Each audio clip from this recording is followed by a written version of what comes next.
Dr. Fred Hatfield is an impressive guy. He's a powerlifting champion, author, millionaire businessman with a beautiful wife. But he'll tell you his greatest accomplishment is killing his cancer, just in the nick of time. The doctors gave me 3 months to live because of widespread metastatic cancer in my skeletal structure. 3 months. 3 different doctors told me that same thing. It's a horrible, horrible feeling to have someone tell you that the person that you love only has 3 months to live and you're not going to be with him anymore. While Fred was preparing to die, he heard about an anti-cancer diet, also known as metabolic therapy. With nothing to lose, he gave it a try and was shocked when it actually worked. And the cancer was gone, completely. To this day, there's no trace of it, and it's been over a year. Although it wasn't easy, Fred stopped eating carbohydrates because carbohydrates turn into glucose inside your body. Cancer cells love glucose and need it so badly that if you stop giving it to them, they die.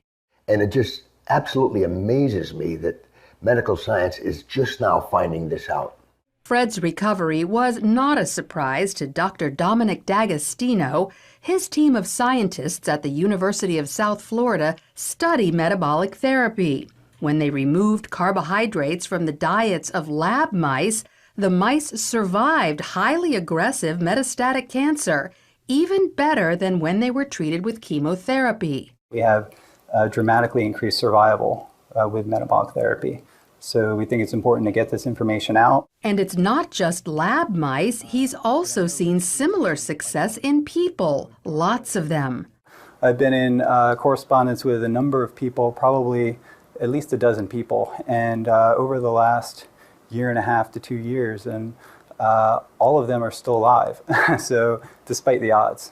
And so this is very encouraging. All cells, including cancer cells, are fueled by glucose. But if you deprive them of glucose, they switch to the alternate fuel ketone bodies, all except cancer cells.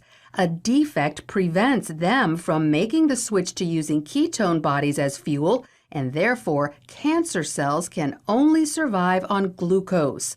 All other cells can use either glucose or ketone bodies. Your normal cells have the metabolic flexibility to adapt from using glucose to using ketone bodies.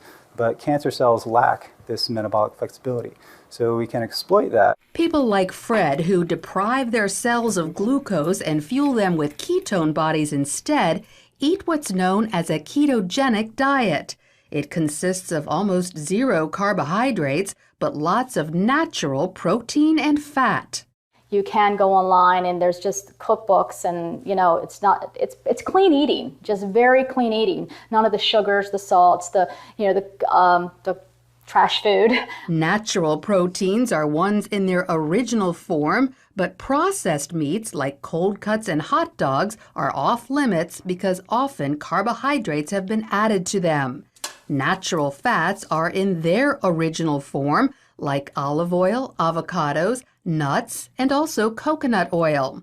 But stay away from trans fats such as shortening or margarine, which are man-made. Some people are afraid to try the ketogenic diet because they think all this fat is bad for their heart.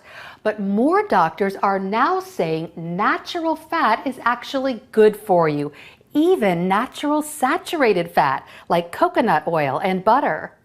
Doctors like cardiologist Stephen Sinatra. Is cholesterol the major cause of heart disease? Absolutely not. In his book, The Great Cholesterol Myth, he says the real cause of heart disease is inflammation, which comes from eating too many carbohydrates.